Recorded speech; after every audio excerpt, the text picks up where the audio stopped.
আঞ্চলিক আবহাওয়া কেন্দ্র কলকাতার দৈনিক আবহাওয়া আপডেট ভিডিওতে আপনাকে স্বাগত। গত 24 ঘন্টায় রাজ্য জুড়ে শুষ্ক আবহাওয়া বিরাজ করেছে। আজ রাজ্যের সবচেয়ে কম সর্বনিম্ন তাপমাত্রা রেকর্ড হয়েছে দক্ষিণবঙ্গের পুরুলিয়া, শ্রীনিকেতন ও কল্যাণীতে 14 ডিগ্রি সেলসিয়াস, উত্তরবঙ্গের সমতল এলাকায় আলিপুরদুয়ারে 12 ডিগ্রি সেলসিয়াস এবং পাহাড়ে দার্জিলিংয়ে 6.5 ডিগ্রি সেলসিয়াস। বর্তমানে পশ্চিমবঙ্গের ভূভাগের উপর কোনো উল্লেখযোগ্য আবহাওয়াগত পরিস্থিতি নেই। ঘূর্ণিঝড় ডিটোয়া শ্রীলঙ্কার উপকূল ও সংলগ্ন দক্ষিণ পশ্চিম বঙ্গোপসাগর এলাকার উপর অবস্থান করে গত 6 ঘন্টায় প্রায় 10 কিমি প্রতি ঘন্টা বেগে উত্তর পশ্চিম দিকে অগ্রসর হয়েছে এবং আজ সকাল 8:30টায় 8.3 ডিগ্রি উত্তর অক্ষাংশ এবং 81 ডিগ্রি পূর্ব দ্রাঘিমাংশের নিকটে কেন্দ্রস্থ ছিল।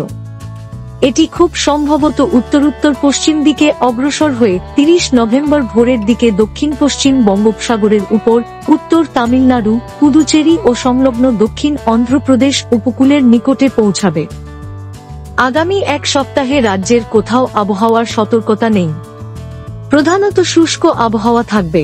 পশ্চিমবঙ্গের জেলাগুলিতে আগামী 4 দিনে সর্বনিম্ন তাপমাত্রার বিশেষ পরিবর্তন হবে না। এর পরের 3 দিনে তাপমাত্রা ধীরে ধীরে 2 থেকে 3 ডিগ্রি সেলসিয়াস কমার সম্ভাবনা রয়েছে।